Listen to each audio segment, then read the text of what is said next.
Hey everybody, welcome to this week's podcast. If you're listening to the podcast show or this week's YouTube video, whatever device you're listening in via, whichever social media platform, I hope you are having a great week and having a good day wherever you are and whatever you're doing.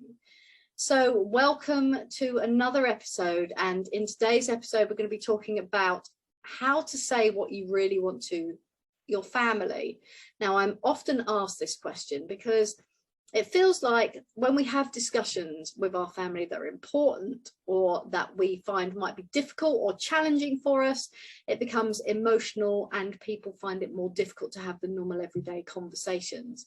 So today's episode is going to be broken down into 4 parts, and we're going to talk about emotional conversations, why having conversations with your family can cause emotional pushback from both you and the person that you're speaking to, the likely consequences about how we think about them, their beliefs, how they play a part in that conversation, and then finally how to introduce the conversation, because often it's not easy and it can be in the timing. So let's start with point number 1, emotional conversations. So for those of you that have listened to me before, you know that I talk about the emotional brain and the logical brain. Now, often when we're talking to family members, husbands, wives, partners, parents, kids, whatever it might be, it comes from a place of emotion.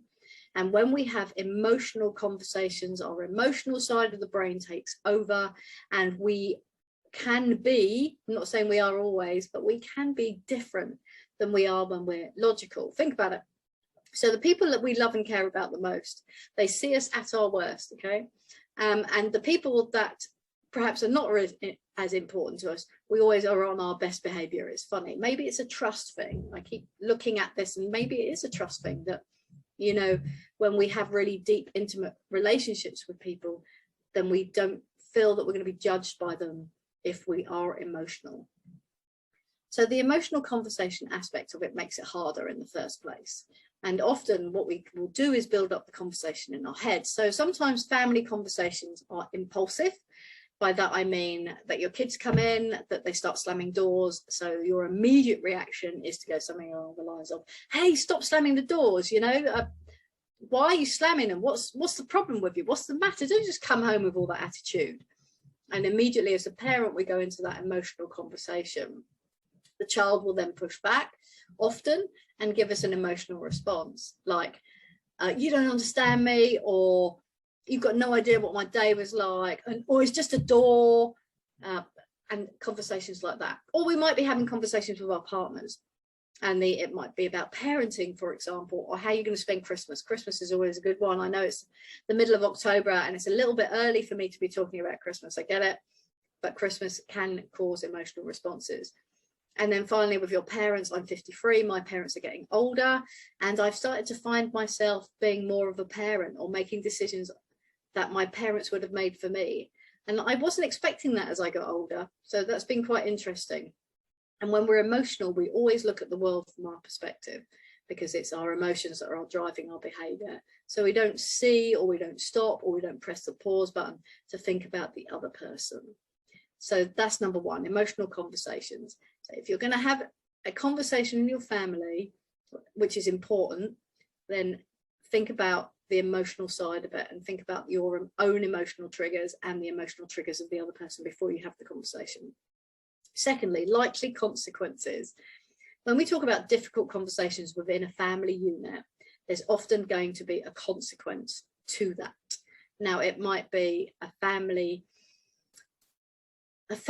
relationship that is causing a breakdown in all the other relationships. It could be anything. I'm going to use my dad as an example. Okay, so my dad is 82 now. He's getting older. He's sadly been in hospital quite a lot over the last year. He's reconditioning himself to being an amputee, so he's lost his leg and being wheelchair bound. Now, one of the things that he wanted to do in one of our conversations recently was to continue to drive. Now, you can imagine my thoughts, of course, from my perspective. And I wanted to say to him, no, that's a lie. I wanted to shout to him, no, you cannot drive. You can't drive. It's not safe, Dad. It's not safe for you, and it's not safe for anybody else on the road. But that's my emotional brain kicking in.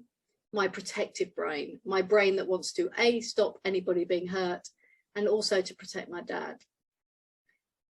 He would become frustrated about that, and I've seen him become frustrated around loss of aspects of control in his life, because to him it's more than the driving, it's about independence. So before this conversation, and I'm just using this as an example, it could be anything, it could be a conversation with your kids or a conversation with your partner. This is recent, so I'm just learning, I'm just sharing the learning that I reflected upon in this conversation. The likely consequence if I go into that conversation and say, hey Dad, I think you're dangerous driving, you're not driving anymore, is I'm going to get a huge pushback, like, who are you to tell me what to do? I'll make my own decisions in life, thank you very much. If I don't think I'm safe, then I won't drive, and all of those sorts of things. And that will be the likely consequence. The likely consequence is I'm going to get a pushback, a reaction, and pushed away probably. And then the third one is to look at their belief system. So I'll look at my belief system first, which is the worry and the fear of something happened to my dad or anybody else.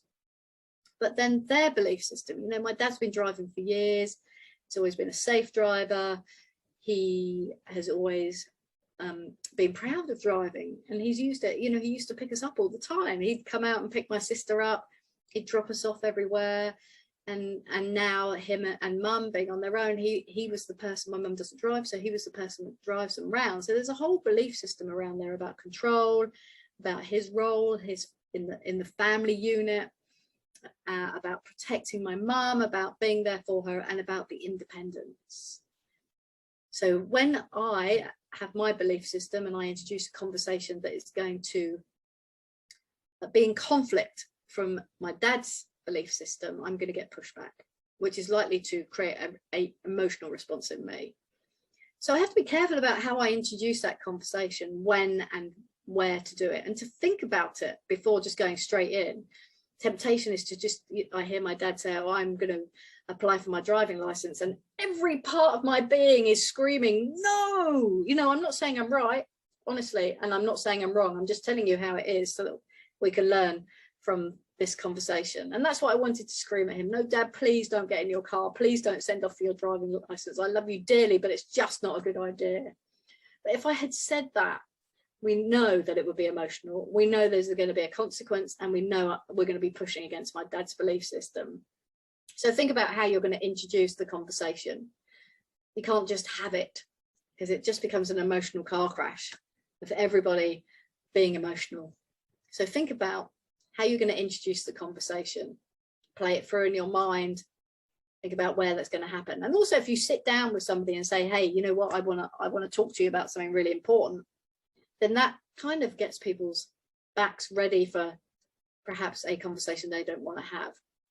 Whereas if it's in a far more relaxed area, like walking down, and we actually had the conversation as I was pushing him in his wheelchair down the street to go for coffee. So it was a very relaxed, non-confrontational situation. And they've done a lot of research on this, especially parents and kids, around the best time to have a conversation is when you're sat next to somebody in a car, because you don't have that face-to-face.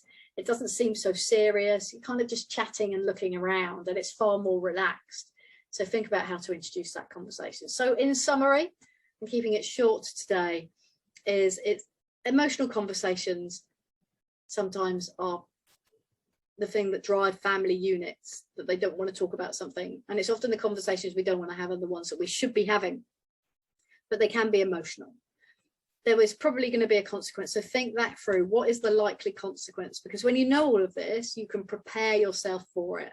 What's their belief system? What's my belief system? And how am I going to introduce that conversation? Because when we know all of that, then we can sit down calmly in the cold light of day, in a logical frame of mind, and put together that conversation where we can just talk about that driving. So for me, that conversation went a little like this. Hey Dad, can we just talk about driving? I know it's really important to you because it's all about your independence. I know you like to look after Mum and take her to the shops, and you're probably thinking that you're going to be able to continue to drive.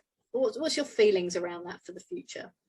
And then we just open up the conversation, and it was very relaxed. Actually, the conversation was very relaxed, and because there was no pressure on either part, we had a logical conversation about what was going to happen.